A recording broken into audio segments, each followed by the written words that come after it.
지금 이스라엘 백성들이 광야 여정 한 걸음 한 걸음을 옮기며 그들이 서 있는 곳, 이것은 가데스 바네아라는 곳입니다. 이 가데스 바네아라는 곳은 가나안 땅이 보이는 곳이에요.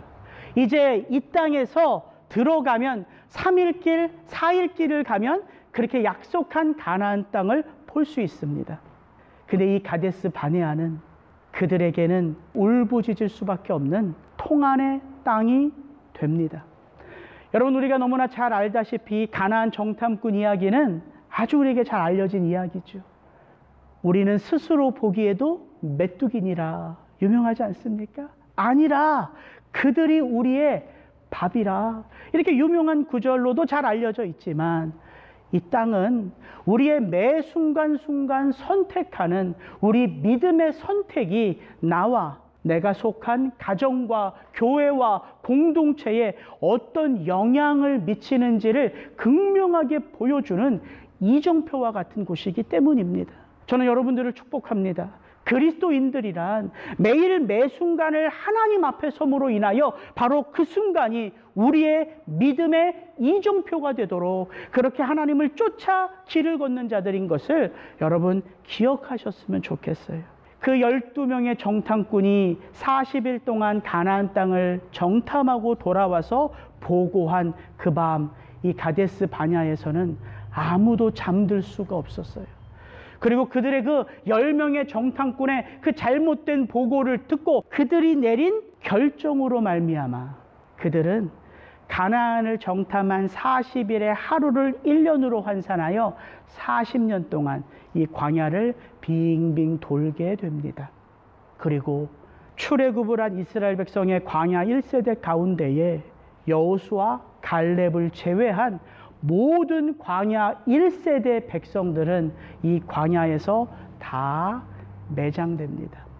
우리도 그리스도 예수와 더불어 함께 광야길 걷는 자들 아닙니까? 저는 오늘 이 가데스 바네아의 사건을 통하여 과연 우리는 어떤 교훈을 얻고 그 가운데서 어떤 기도의 제목을 찾는가 함께 살펴보며 은혜를 나누기 원합니다.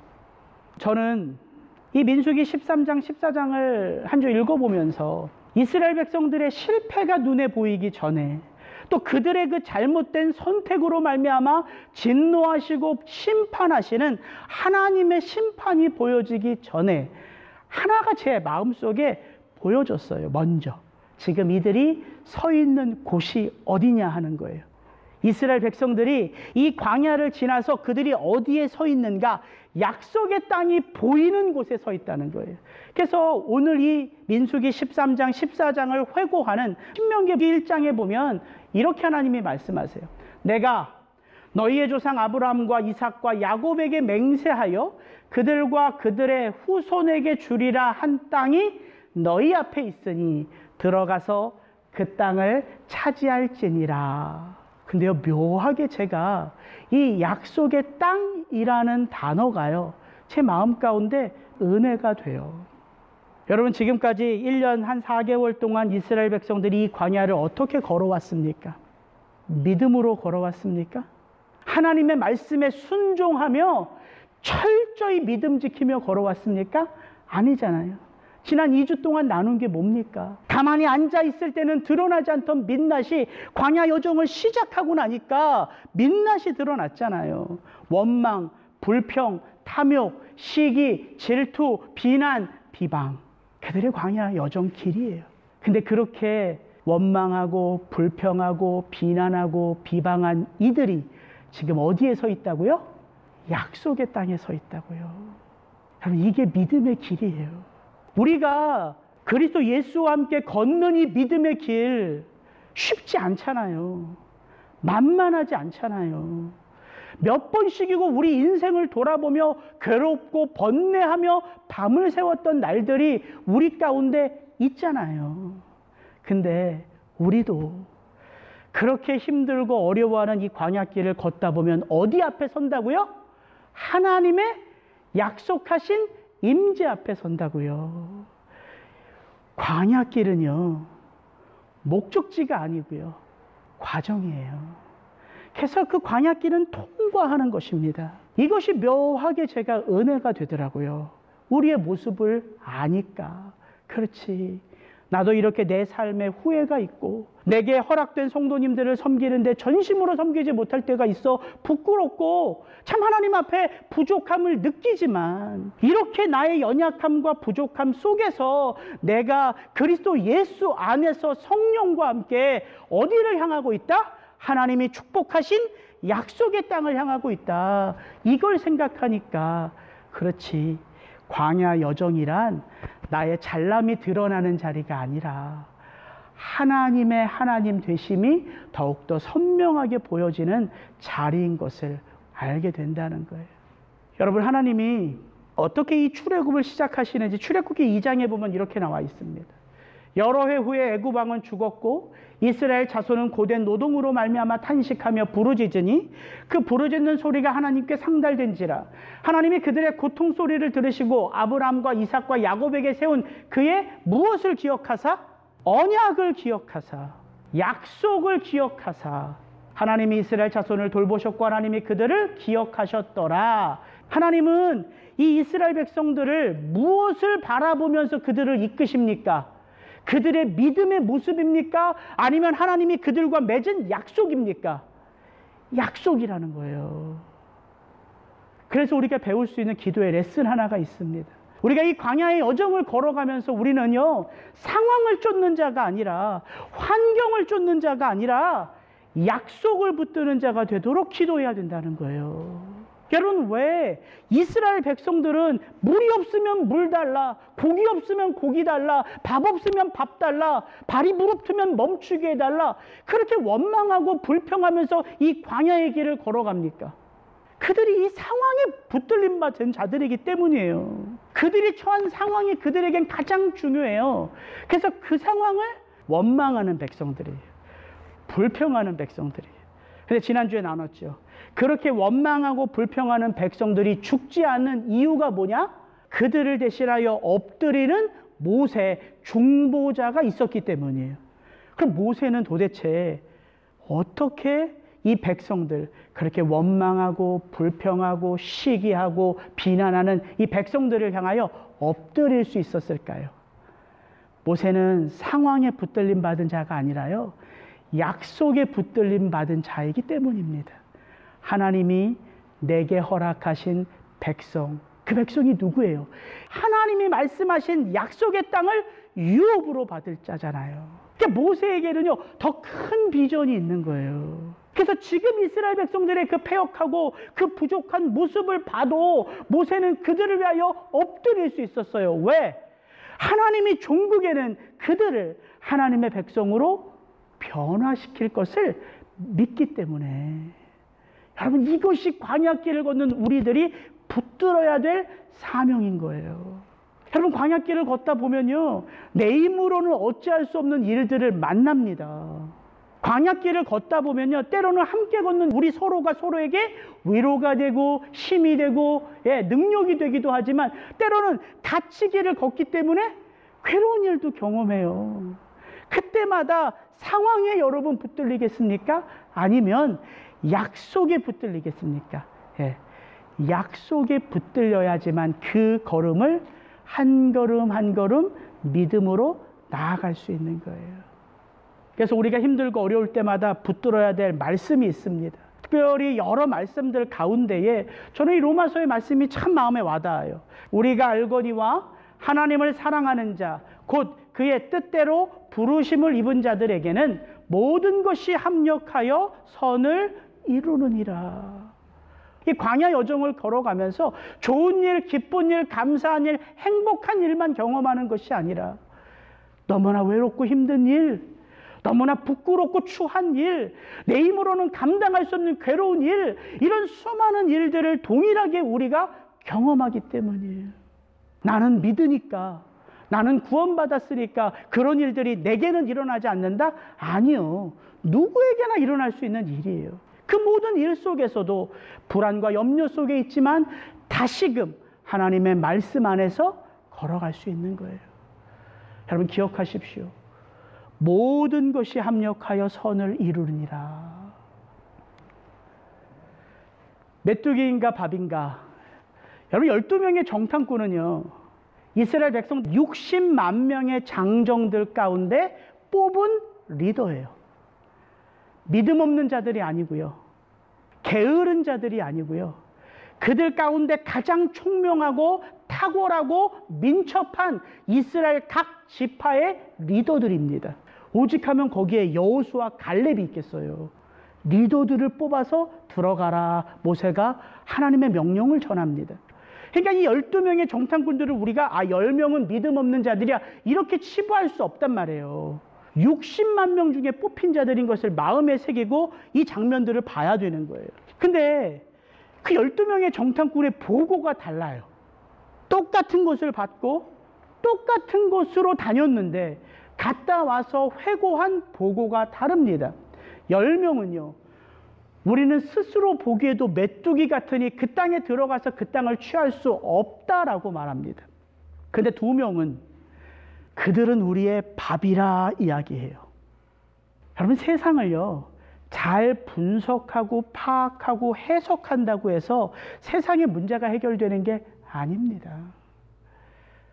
하나님은 믿는 사람들을 통해서 세상 가운데 당신의 영광을 드러내시는데 어떤 원리로 드러내시냐 하면 고린도전서 말씀인데요. 같이 한번 읽겠습니다. 형제들아 너희를 부르심을 보라. 육체를 따라 지혜 있는 자가 많지 아니하며 능한 자가 많지 아니하며 문벌 좋은 자가 많지 아니하도다. 그러나 하나님께서 세상에 미련한 것들을 택하사 지혜 있는 자들을 부끄럽게 하려 하시고 세상에 약한 것들을 택하사 강한 것들을 부끄럽게 하려 하시며 하나님께서 세상에 천한 것들과 멸시받는 것들과 없는 것들을 택하사 있는 것들을 폐하려 하시나니 이는 아무 육체라도 하나님 앞에서 자랑하지 못하게 하려 하심이라. 하나님이 어떤 사람을 쓰시는지를 바울은 이야기하는데 이 본문을요 이렇게 생각하시면 안 돼요. 하나님은 그냥 없는 자들, 부족한 자들, 모자란 자들, 좀 말을 심하게도 죄송합니다. 좀 바보 같은 자들을 쓴다. 이런 해석이 아니에요. 이 본문의 말씀은. 이 본문이 우리에게 말해주고 있는 깊은 의미가 있습니다. 세상에 아무리 높아도, 세상에서 아무리 많이 가졌어도, 세상에서 아무리 똑똑해도 하나님 앞에서 더 높은 자가 있다 없다? 없다. 그래서 이 바로 말씀 앞에 하나님의 어리석음이 사람보다 지혜롭고 하나님의 약하심이 사람보다 강하니라. 이 말씀의 구절이 있는 거예요. 하나님은 이 세상에서 하나님의 사람들을 택하여 쓰시는데 어떤 자들을 쓰시냐면 하나님이 이 세상 그 어떤 것보다 탁월하신 분이다. 이 믿음을 간직한 자를 택하여 쓰신다는 거예요. 여러분 10명의 정탐꾼들이 잘못 본 거 아닙니다. 제대로 봤어요. 그들이 본 그 땅에는 신장이 거대한 아낙 자손이 있었고요. 가나안 땅의 성들이 높아 견고하여 함부로 쳐서 정복하기 쉽지 않은 땅이었고 성이었던 것은 맞습니다. 그런데 왜 여호수아와 갈렙은 다른 것을 보았을까요?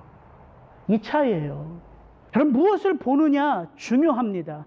무엇을 아느냐 중요합니다. 근데 더 중요한 게 있어요. 어떤 눈으로 보느냐예요. 어떤 마음으로 보느냐, 어떤 자세로 보느냐. 여러분 10명의 정탐꾼이 빠뜨린 것이 있었습니다. 그들이 가서 본 거는 정확하게 봤는데 그들이 빠뜨린 게 뭐냐면 내가 누구의 보냄을 받았는지를 잊어버렸어요. 그들이 누구의 보냄을 받았습니까? 하나님의 보냄을 받았잖아요. 그들이 왜 하나님의 보냄을 받았습니까? 그들이 취할 땅이 누가 주시는 땅이에요? 하나님이 주시는 땅이에요. 그들은 거대한 아낙 자손과 나를 비교했어요. 근데 여호수아 갈렙의 고백을 보십시오. 여호와께서 우리를 기뻐하시면 우리를 그 땅으로 인도하여 들이시고 그 땅을 우리에게 주시리라. 그들은 우리의 밥이라. 그들의 보호자는 그들에게서 떠났고 여호와는 우리와 함께 하시느니라. 그들을 두려워 말라. 여호수아 갈렙은요 거대한 아낙 자손과 자신들을 비교했습니까? 아니에요. 누구와 누구를 비교했어요? 아낙 자손과 하나님을 비교했어요. 다윗이 말하잖아요. 도시락을 가지러 다윗이 전쟁터에 왔습니다. 20살도 안 돼요. 다윗은 그때. 그래서 전쟁에 나갈 수도 없었어요. 그래서 형들이 전쟁에 나갔고 아버지 이새가 다윗에게 형들 도시락을 갖다 주라고 보냈어요. 근데 골리앗이 나왔습니다. 그리고 하나님의 백성들을 멸시해요. 너희들 가운데 하나님의 이름으로 나와서 나랑 맞짱 떠서 이기면 우리가 진 거다. 나오라. 근데 그 블레셋의 장수 골리앗을 보고 이스라엘 모든 백성들은 골리앗과 누구를 비교해요? 나를 비교해요. 게임이 안 되죠. 비교가 안 돼요. 안악자손이거든요. 거대해요. 근데 다윗은 골리앗과 누구를 비교합니까? 하나님을 비교해요. 너는 칼과 창과 단창으로 나아오나 너는 세상에서 아무리 견고하게 준비되었고 많은 것을 깨달았고 많은 것을 가졌고 많은 것을 알았고 그렇게 철저히 준비된 것으로 나와 있으나 나는 네가 무시하는 네가 멸시하는 만군의 여호와의 이름으로 나아가노라. 게임이 안 돼요. 여러분, 그 가나안의 성벽이 아무리 하늘 끝에 닿을 정도로 높은들 이 온 우주를 창조하신 하나님과 비교할 수 있겠어요? 그들이 3m가 넘는 거대한 안악자손이라고 한들 이 온 세상의 열방을 물통에 물 한 방울처럼 여기시는 그 하나님과 비교해보면 이게 째비가 되겠냐고요. 안 되잖아요. 근데 우리는 성경에서 그 하나님이 어떤 분이신지를 아는데 그 삶의 자리에 들어가면 그 성경 말씀은 까맣게 지워지고 거대한 장벽 앞에 외롭게 서 있는 나 자신만 보게 되는 것 아닙니까? 그 하나님을 체험하지 못했기 때문이에요. 설교의 단상에서는 수없이 제가 선포해요. 그러나 삶의 자리에서 그 하나님을 체험하지 못하니까 여전히 두려워 떠는 거예요. 그게 우리들의 모습이라고요. 매일매일 삶의 자리에서 그 하나님을 기뻐하는 삶이 없기 때문이에요. 그래서 신앙은요, 속일 수 없습니다. 매일매일 여호와를 기뻐하면 여호와의 전부가 내 것임을 아는 거잖아요. 그게 신앙 아닙니까? 그게 다윗의 고백 아니에요? 여호와가 나의 목자시니 내게 부족함이 없으리라. 근데 우리는 항상 기도하잖아요. 더 달라고. 교회도 크게 해달라고. 건물도 좋은 걸로 해달라고. 우리 집 늘려달라고. 월급 올려달라고. 프로젝트 되게 해달라고. 제가 안 그랬다는 게 아니라 저도 여러분과 똑같이 그런 기도합니다. 그런데 우리가 돌아보자고요. 그렇게 기도할 수 있습니다. 예, 하나님이 그 기도 받으시고요. 응답하시는 건 하나님이세요. 잘못된 기도라면 하나님이 성령 안에서 바꿔주실 텐데, 근데 제가 여러분과 나누고 싶은 건 그런 기도를 하되 이게 기도라면 그런 기도에 합당한 무엇도 삶도 전심으로 그렇게 살아가기를 힘쓰자는 거예요.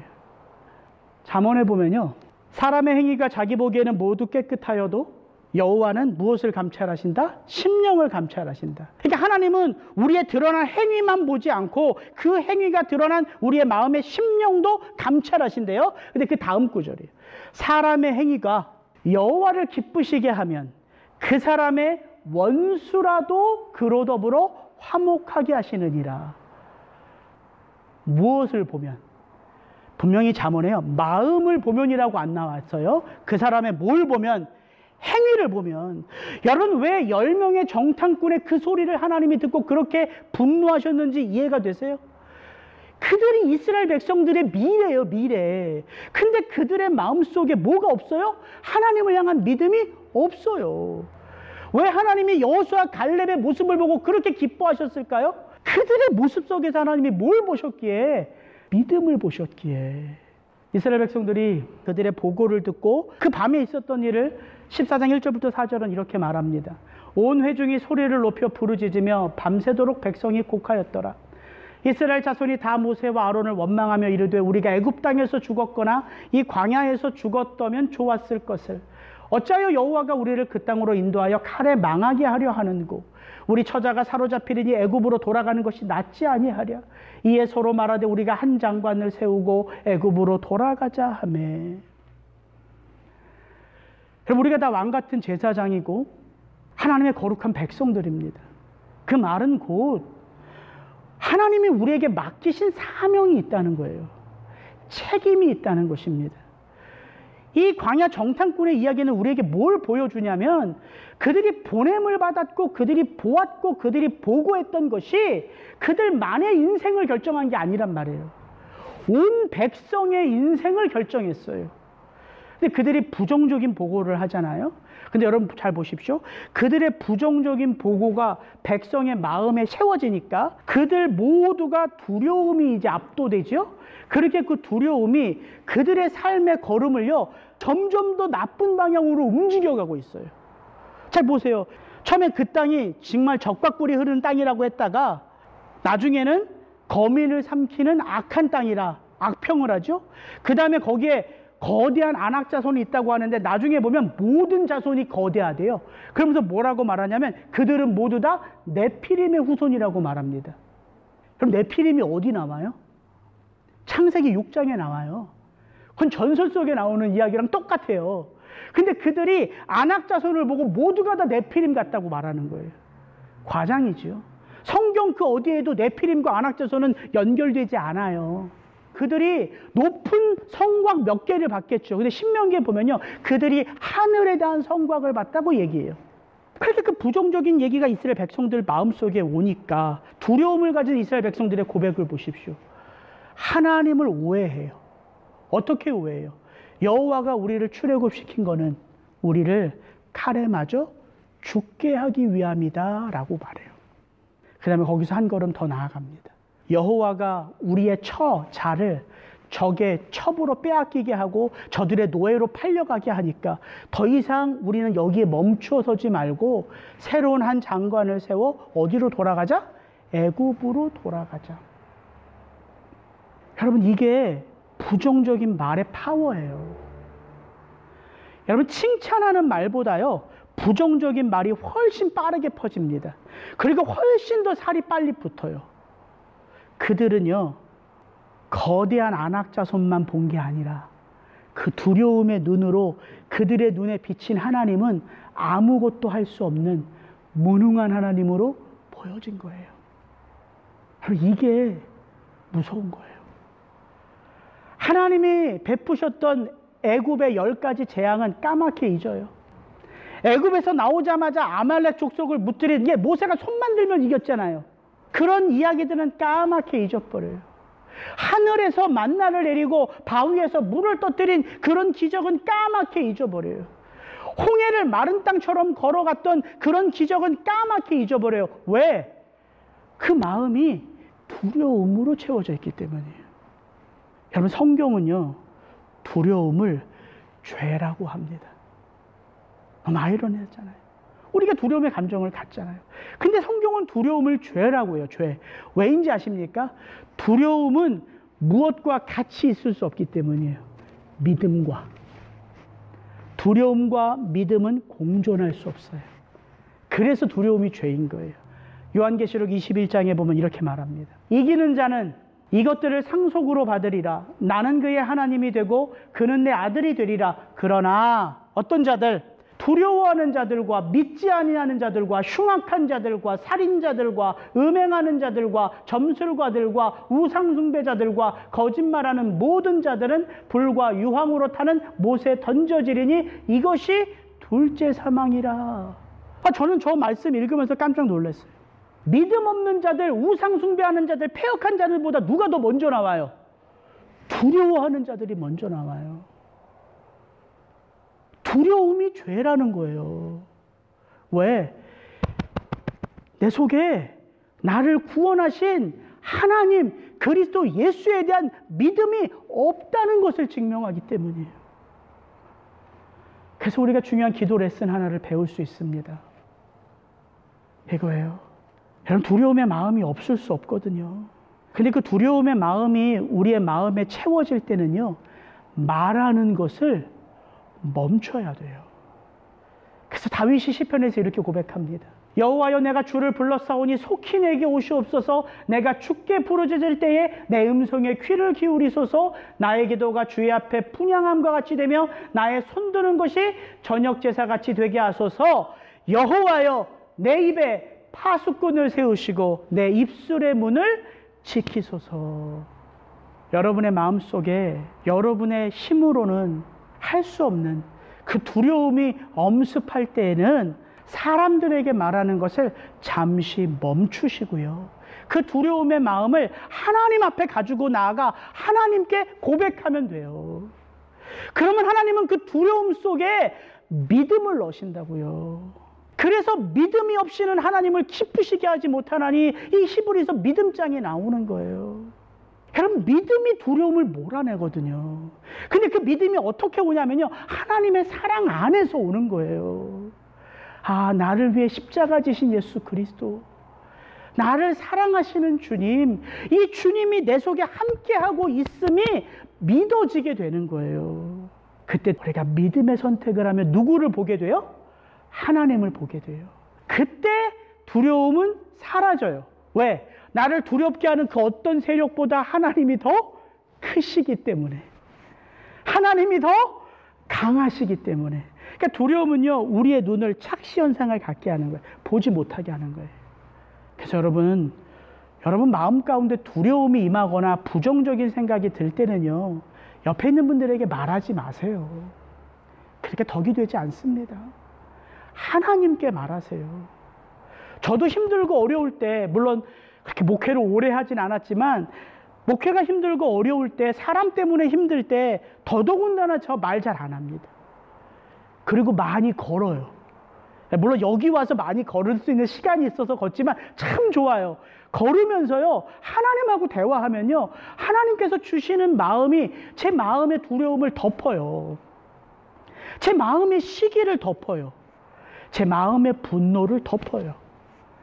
그래서 하나님 앞에 고백할 수 있는 게 믿음이 있는 거예요. 그래서 여러분, 광야 여정을 걸으면서 여러분의 마음이 부정적인 것으로 채워질 때, 혹 누군가 여러분에게 부정적인 것들을 말해 줄 때 그 얘기 들으시고요, 마음에 새기며 하나님 앞에 기도의 제목으로 삼으실 수 있기를 축복합니다. 세 번째 기도 레슨 이거예요. 여호와께서 우리를 기뻐하시면. 이게 갈렙과 여호수아의 고백이에요. 갈렙과 여호수아는요, 그 땅을 힘으로 쟁취하는 땅이 아님을 알아요. 잘 보세요. 여호와께서 우리를 기뻐하시면 누가 그 땅으로 우리를 인도해요? 하나님이에요. 누가 그 땅을 우리에게 줘요? 하나님이에요. 주어가 누구예요? 하나님이에요. 여호수아 갈렙의 삶은요, 하나님을 주어로 하는 삶이라고요. 그래서 우리가 배울 수 있는 기도 레슨이 하나 있어요. 우리의 주어진 삶의 자리에서 하나님을 항상 최우선의 자리에 가장 앞에 앉으실 수 있도록 내어드리는 거예요. 근데 이건 무슨 기도냐면 이런 거예요. 여러분, 모든 것들을 하나님을 주어로 해서 계속 기도를 하는 거예요. 하나님, 오늘 아침에 이걸 먹었는데 하나님 너무 맛있어요. 먹은 건 나지만 감사는 누구한테 올려드려요? 하나님.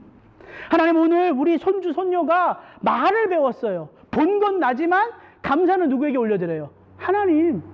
어려운 게 아니에요.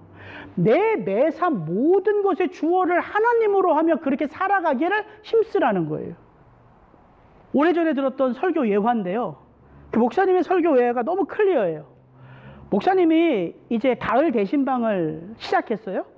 가을 대신방을 쫙 하는 거예요. 근데 항상 그 신방을 하면 식사를 내놓는 거예요. 그 이제 권사님이나 집사님들이 식사를 내놔요.